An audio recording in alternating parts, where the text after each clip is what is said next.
नमस्कार मित्रांनो, स्वागत आहे तुमचं एनजे अकॅडमीच्या आपल्या यूट्यूब चॅनलमध्ये। मित्रांनो, आपण समाज कल्याण भरतीसाठी अतिशय इम्पॉर्टंट, अतिशय महत्त्वपूर्ण अशी प्रश्नपत्रिका पाहत आहोत। आजची आपली प्रश्नपत्रिका क्रमांक 13 आहे। याच्यामध्ये आपण काय केलेलं आहे तर TCS ने विचारलेल्या जीकेच्या प्रश्नांचा या ठिकाणी काय केलेला आहे, समावेश केलेला आहे। ठीक आहे, मग या ठिकाणी तुमचा जास्त वेळ घेत नाही, बघूया पहिला प्रश्न काय आहे। महाराष्ट्रात पंचायत राज व्यवस्था कधीपासून अंमलात आली आहे असं विचारलंय।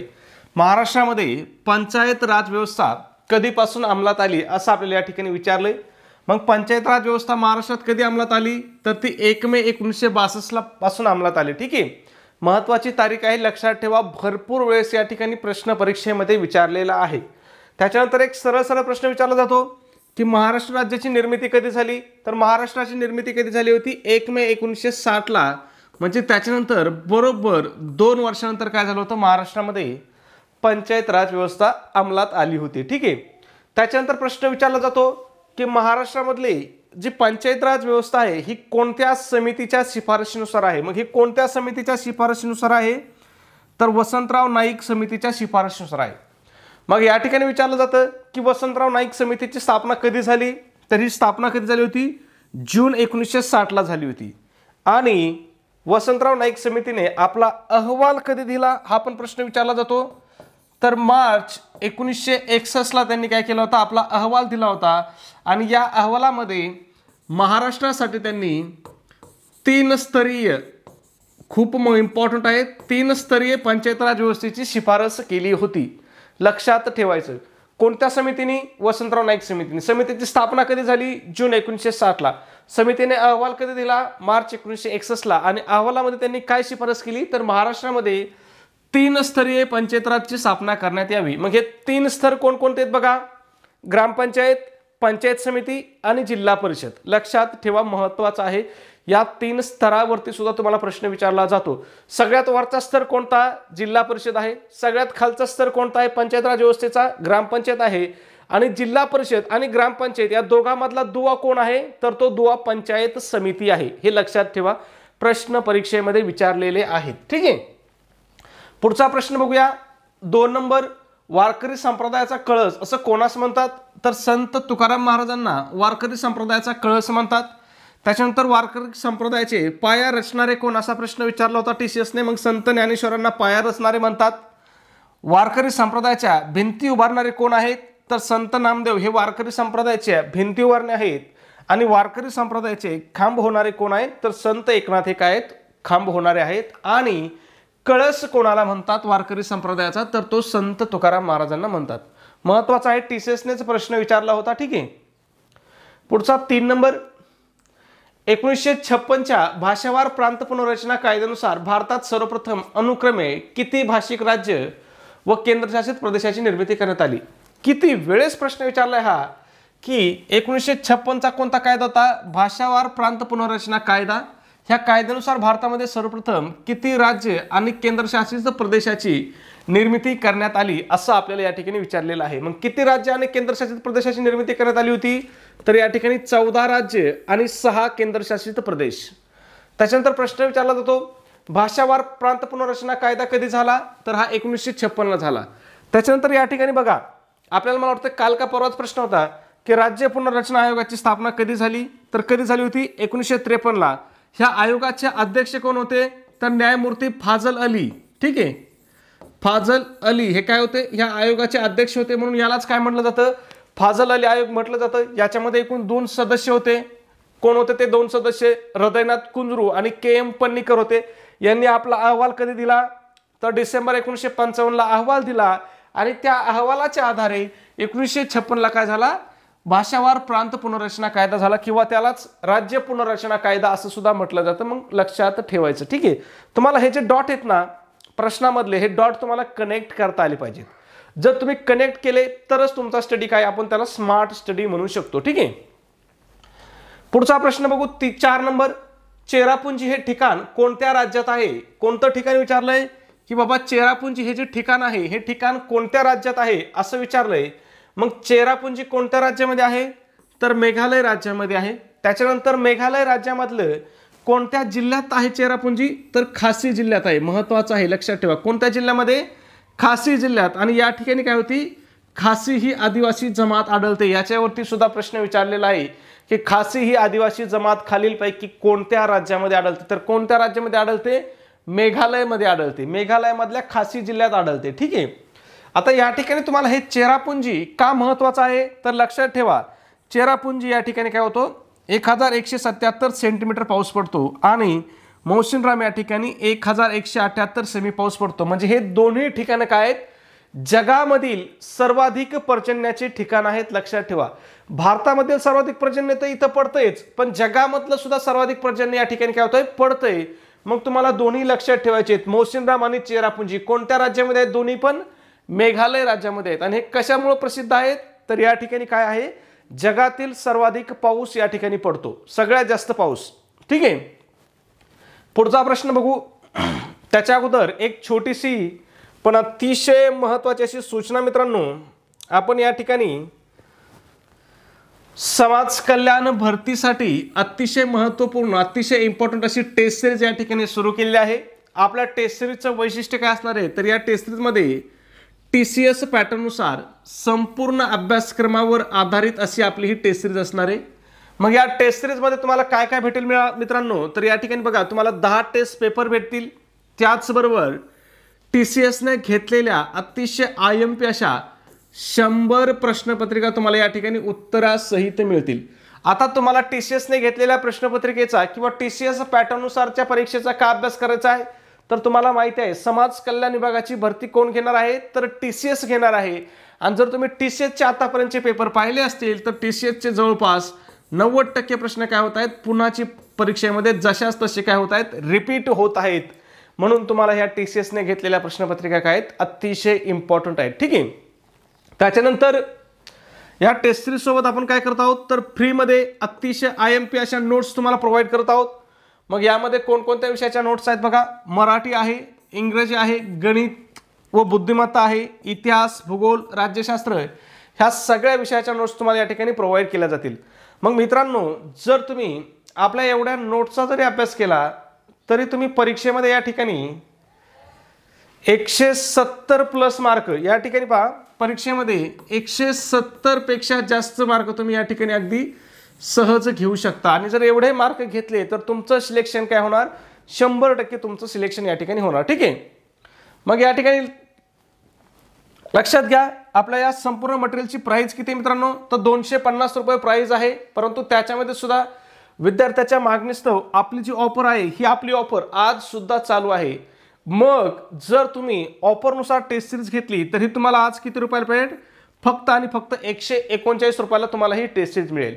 मग हे 139 रुपये तुम्हाला कुठं पे करायचे? तर तुमच्याकडे गुगल पे असेल, फोनपे असेल, त्या ठिकाणी आपला नंबर आहे बघा 96 89 14 16 30. पुन्हा एकदा सांगतो 96 89 14 16 30 हा आपला गुगल पे फोनपे नंबर आहे. याच्यावरती तुम्हाला काय करायचंय? 139 रुपये पे करायचे आहेत. आणि पे केल्यानंतर त्याचा एक काय करायचं आहे मित्रांनो? एक स्क्रीनशॉट काढायचा आहे आणि हा स्क्रीनशॉट मला व्हॉट्सॲपला शेअर करायचा आहे.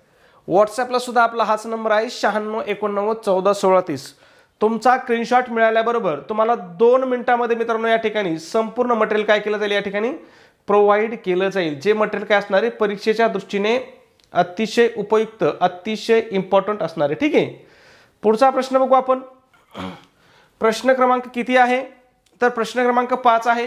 काय विचारलंय बघा, महाराष्ट्रात गोदावरी नदीवर कोणते धरण बांधले आहे? कोणत्या नदीवरती विचारलंय? गोदावरी नदीवरती कोणते धरण बांधले आहे असं विचारलंय. थोडासा कॉमन प्रश्न होता, तुम्हाला सगळ्यांना उत्तर माहिती आहे. मग महाराष्ट्रामध्ये गोदावरी नदीवरती कोणतं धरण आहे? जायकवाडी धरण आहे. परत या ठिकाणी पुढचा प्रश्न लक्षात ठेवा, कसा विचारू शकतात की जायकवाडी धरणाच्या जलाशयाला काय म्हणतात? तर जायकवाडी धरणाच्या जलाशयाला काय म्हणतात? नाथसागर म्हणतात. हे धरण कुठं आहे? पैठणमध्ये आहे. हे पैठण कोणत्या जिल्ह्यामध्ये आहे? तर छत्रपती संभाजीनगर जिल्ह्यामध्ये आहे. आणि या पैठणमध्ये कोणाची समाधी आहे हा पण प्रश्न विचारला जातो. तर या ठिकाणी कोणाची समाधी आहे? संत एकनाथ महाराजांची समाधी आहे. महत्वाचं आहे, लक्षात ठेवा. ठीक आहे. संत एकनाथ महाराजांची समाधी आहे. कुठं आहे ती? पैठणमध्ये आहे. ठीक आहे. हे जे धरण आहे या धरणाची क्षमता किती आहे? तर 102 TMCचं धरण आहे. परंतु या ठिकाणी विद्युत निर्मिती केली जाते. ही किती केली जाते? 12 मेगावॅट विद्युत निर्मिती केली जाते, ठीक आहे।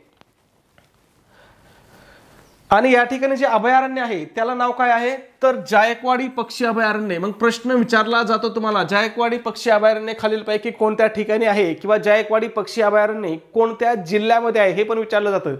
मग कोणत्या ठिकाणी आहे, पैठण या ठिकाणी आहे। कोणत्या जिल्ह्यामध्ये आहे, तर ते छत्रपती संभाजीनगर या जिल्ह्यामध्ये आहे, ठीक आहे।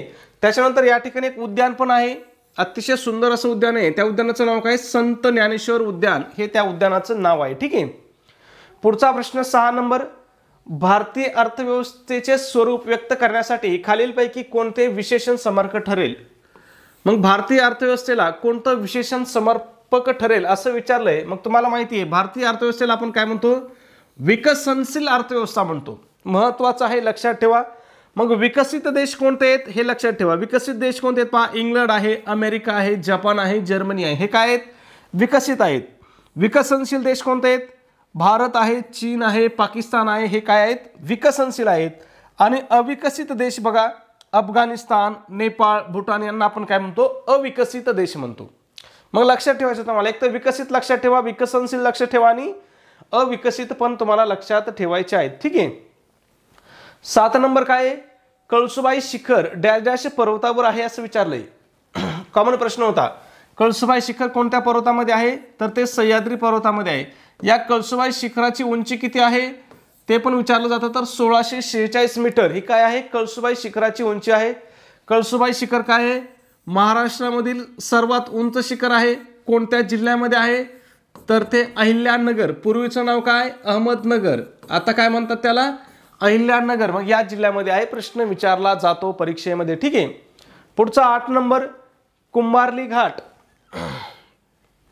काय विचारलंय, कुंभार्ली घाट कोणत्या 2 शहरांना जोडतो, कोणता घाट, कुंभार्ली घाट। मग कोणत्या 2 शहरांना जोडतो, तर हा घाट कराड आणि चिपळूण या 2 शहरांना जोडतो। आता या ठिकाणी बाकीचे ऑप्शन बघा, कोल्हापूर रत्नागिरी दरम्यान कोणता घाट आहे, तर आंबा घाट आहे। प्रश्न विचारला जातो कोल्हापूर रत्नागिरीला जोडणारा घाटाचं नाव सांगा, तर कोणता घाट आहे, आंबा घाट आहे। त्याच्यानंतर कोल्हापूर सिंधुदुर्ग यांना जोडणारा कोणता घाट आहे, तर या घाटाचं नाव आहे फोंडा घाट। कोणता घाट, फोंडा घाट, ठीक आहे। त्याच्यानंतर कराड पुणे यांना जोडणाऱ्या घाटाचं नाव काय आहे, तर खंबाटकी। कराड पुणे म्हणा किंवा सातारा पुणे पण विचारलं जातं, लक्षात ठेवा। सातारा आणि पुणे दरम्यान कोणता घाट आहे असं विचारलं जातं, मग कोणता घाट आहे, तर खंबाटकी घाट आहे, ठीक आहे। परीक्षेच्या दृष्टीने हे सगळे घाट तुम्हाला महत्त्वाचे आहेत। त्याच्यानंतर 9 नंबर प्रश्न, महाराष्ट्राची किनारपट्टी डॅश डॅश म्हणून ओळखली जाते। हा सुद्धा थोडासा कॉमन प्रश्न होता। मग महाराष्ट्राच्या किनारपट्टीला काय म्हणतात, कोकण किनारपट्टी म्हणतात। मग प्रश्न विचारला जातो, कारवार किनारा कोणत्या राज्यामध्ये आहे, तर कारवार किनारा हा कर्नाटकमध्ये आहे। त्याच्यानंतर मलबार किनारा कोणत्या राज्यामध्ये आहे, किंवा कोणत्या किनारपट्टीला, कोणत्या राज्याच्या किनारपट्टीला मलबार किनारपट्टी म्हटलं जातं, प्रश्न विचारू शकतात। मग कोणत्या राज्याच्या किनारपट्टीला, तर केरळ राज्याच्या किनारपट्टीला मलबार किनारा असं म्हटलं जातं, ठीक आहे।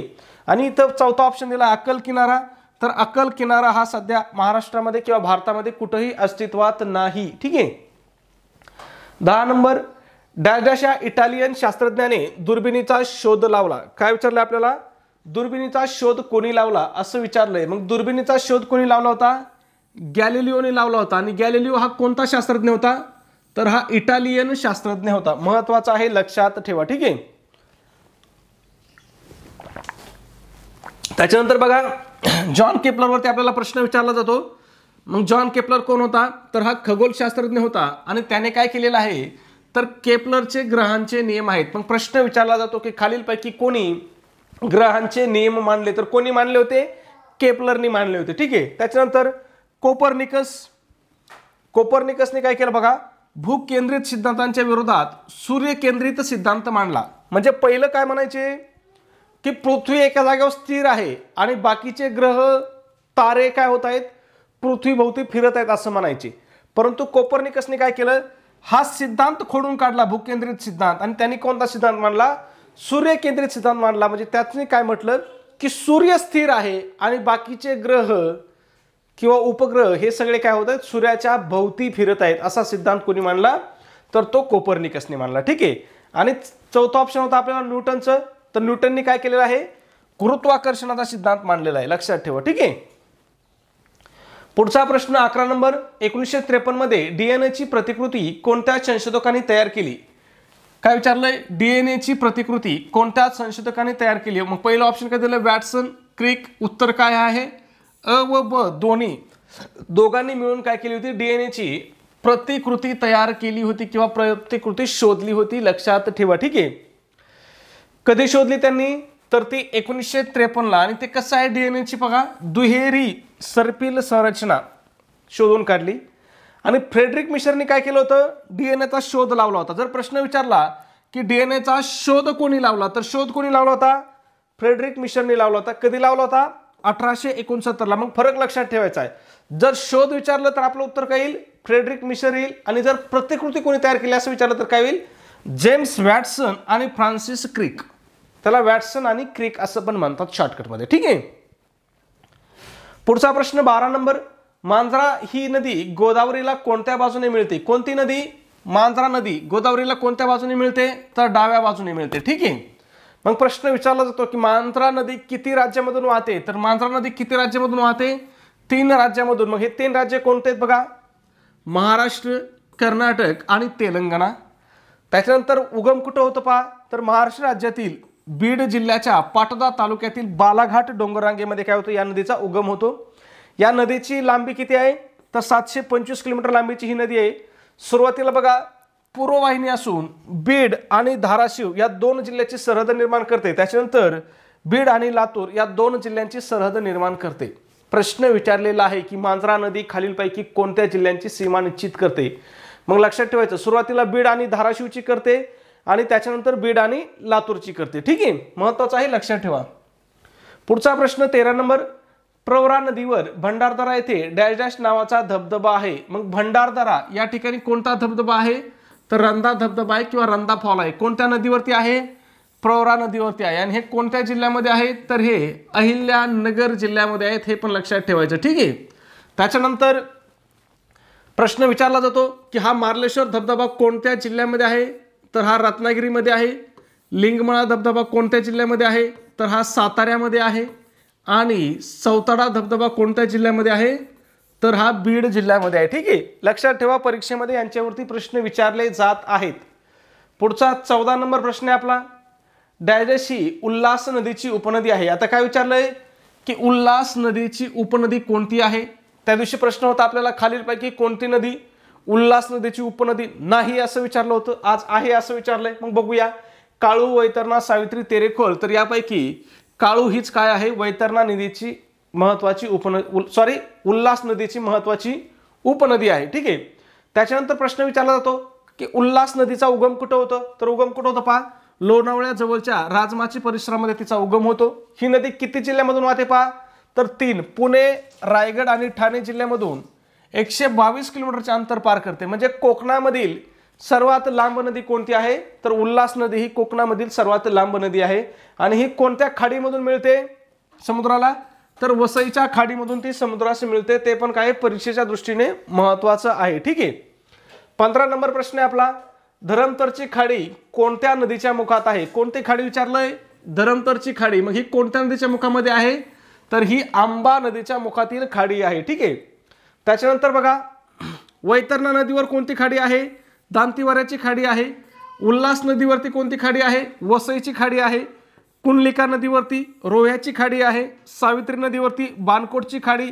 वशिष्ठी नदीवरती दाभोळची खाडी. शास्त्री नदीवरती जयगडची खाडी. शुक नदीवरती विजयदुर्गची खाडी. खूप इम्पॉर्टंट आहेत या खाड्या. हवं तर तुम्ही स्क्रीनशॉट काढून ठेवा. परीक्षेच्या दृष्टीने ह्या खाड्या काय आहेत? खूप महत्त्वाच्या आहेत. ठीक आहे. पुढचा 16 नंबर बघूया, तापी व गोदावरी नद्यांची खोरी डॅश डॅश डोंगर रांगामुळे विभागली आहेत. कोणाची विचारले पहा? तापी आणि गोदावरी. मग ही खोरी सातमाळा अजिंठा डोंगर रांगामुळे काय झालेत? विभागलेली आहेत. याच्या अगोदर सुद्धा आपण प्रश्न पाहिलेला आहे की कोणत्या डोंगर रांगामुळे कोणती खोरी विभागलेली आहे. ठीक आहे. त्याच्यामुळे इथे स्पष्टीकरण द्यायची काही जास्त गरज नाही. 17 नंबर, महाराष्ट्रात सर्वात मोठी नदी प्रणाली. कॉमन प्रश्न किती वेळेस रिपीट झालाय? कोणती आहे महाराष्ट्रातील सर्वात मोठी नदी प्रणाली? तर ती आहे गोदावरी नदी प्रणाली. ठीक आहे. पुढचा 18 नंबर, रायगड जिल्ह्यातील महाड येथे चौदार तळे सत्याग्रह डॉक्टर बाबासाहेब आंबेडकर यांनी कधी केला असं विचारले. मग महाड येथील चौदार तळ्याचा सत्याग्रह कधी केला होता, तर तो 20 मार्च 1927 ला केला होता. त्याच्यानंतर प्रश्न विचारला जातो की डॉक्टर बाबासाहेब आंबेडकरांनी चौदार तळे सत्याग्रह कुठं केला, तर हा कुठं केला, महाड या ठिकाणी केला. महाड कोणत्या जिल्ह्यामध्ये आहे, तर हे रायगड जिल्ह्यामध्ये आहे. ठीक आहे. आता लक्षात ठेवायचं तुम्हाला 20 मार्च हा जो दिवस आहे हा सामाजिक सबलीकरण दिन म्हणून सध्या साजरा केला जातो, लक्षात ठेवा. ठीक आहे. त्याच्यानंतर मनुस्मृती दहन तुम्ही ऐकलं असेल, खूप चर्चेचा विषय आहे. मग हे मनुस्मृती दहन कधी केलं होतं, तर हे 25 डिसेंबर 1927 ला केलं होतं. ठीक आहे. आणि कोणत्या ठिकाणी केलं होतं, तर हे सुद्धा महाड या ठिकाणीच केलं होतं. ठीक आहे. पुढचा आणि आपला शेवटचा प्रश्न पहा. रघुराम राजन कोणत्या क्षेत्राशी संबंधित आहेत असं विचारलंय. मग या प्रश्नाचं उत्तर काय करायचं मित्रांनो, तुम्हाला कमेंटमध्ये सांगायचं आहे. सबस्क्राईब केलं नसेल तर लगेच सबस्क्राईब करा. व्हिडिओ आवडला असेल तर प्लीज व्हिडिओला एक लाईक करा आणि व्हिडिओ कसा वाटतो हे सुद्धा कमेंटमध्ये नक्की सांगत चला. ओके, धन्यवाद.